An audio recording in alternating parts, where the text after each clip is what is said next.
오늘 아침엔 월드에서는 우크라이나의 민간인 피해 상황 좀 더 자세하게 알아보겠습니다. 유미애 기자 만나보겠습니다. 네, 유미애 기자, 러시아의 공격 당시 긴박했던 순간들이 계속 공개가 되고 있죠. 네, 러시아가 얼마나 민가 가릴 것 없이 무차별 공격을 했는지 각종 영상들이 쏟아지고 있습니다. 월요일 출국길 시간대에 떨어진 미사일은 다수의 사상자를 냈는데요. 횡단보도를 건너다 참혹하게 숨진 시민도 있었고 공원 곳곳에는 피를 흘리는 사람들로 넘쳐났습니다. 아이들이 다니는 학교 주변까지도 폭격이 이루어진 모습을 볼 수 있습니다. 주거시설에서 사무용 빌딩에 이르기까지 도심 건물과 자동차들은 화염에 휩싸였습니다.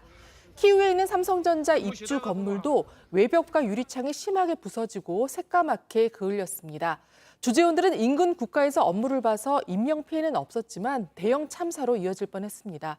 또 우크라이나 키우의 한 지하철역에서는 공습을 피해 모인 시민들로 가득 찼는데요. 다 같이 노래를 부르며 공포를 견디고 있는 영상이 보는 사람들의 가슴을 울렸습니다. 직접 들어보시겠습니다.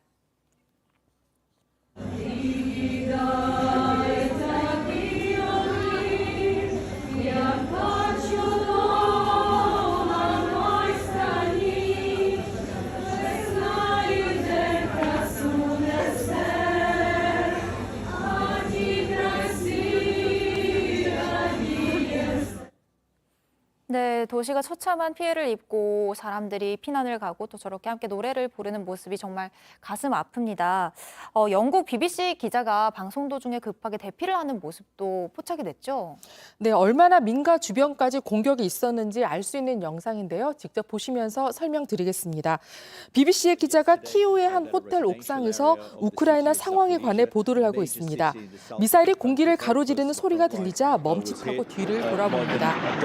네, 방송을 이어가려고 했지만 곧바로 미사일이 인근 건물을 타격하는 소리에 즉시 피했고 방송은 스튜디오 진행자가 건네받았습니다. 이 모습은 뉴스 시청자들에게 생방송으로 전달됐는데요. 직접 들어보시겠습니다. That was Hugo live on the BBC about an hour ago. Well, he joins us now live from Kyiv.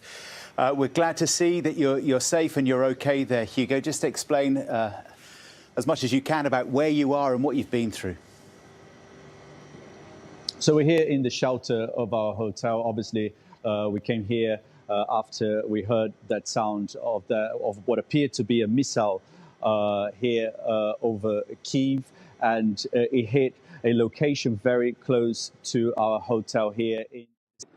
네, 기자는 이런 방식의 폭격에 시민들이 큰 충격을 받았다고 상황을 전했습니다. 이번 공습은 월요일 오전 8시 15분, 딱 출근 시간에 맞춰 이뤄졌는데 공포감을 극대화하려는 전술이라는 분석이 나오고 있습니다. 외교부는 현지에서 우리 국민의 피해는 없는 것으로 보고 있습니다. 네, 아침 시간에 무고한 시민들을 노린 이번 무차별 공격 정말 끔찍합니다. 마지막 소식은 조금 분위기를 바꿔서 일본 관광 기다렸던 분들에겐 좀 좋은 소식이 있네요. 네, 오늘부터 다시 일본에 무비자로 여행을 갈 수 있게 됩니다. 코로나 때문에 멈춘 지 2년 7개월 만인데요. 일본 정부가 한국 등 전 세계 68개 국가와 지역에 대한 비자 면제 조치를 오늘부터 시행하기 때문입니다. 이에 따라 한국인은 비자가 없어도 관광이나 친척 방문 등의 목적으로 최대 90일간 일본에 머물 수 있게 됩니다. 또 백신을 3차례 이상 접종했다는 증명서가 있으면 일본행 비행기 탑승 전 검사가 면제됩니다. 접종 증명서가 없으면 출발 전 검사에서 음성 판정을 받았다는 증명서를 제출해야 합니다. 일본 도착 후 검사와 입국 후 격리는 하지 않아도 됩니다. 앞서 캐나다도 이번 달부터 모든 여행 규제를 폐지하는 등 각국이 잇따라 여행 제한을 풀고 있습니다. 네, 요즘 항공이나 숙박 등 여행 수요가 좀 빨리 늘고 있는 것 같습니다. 지금까지 유미애 기자였습니다.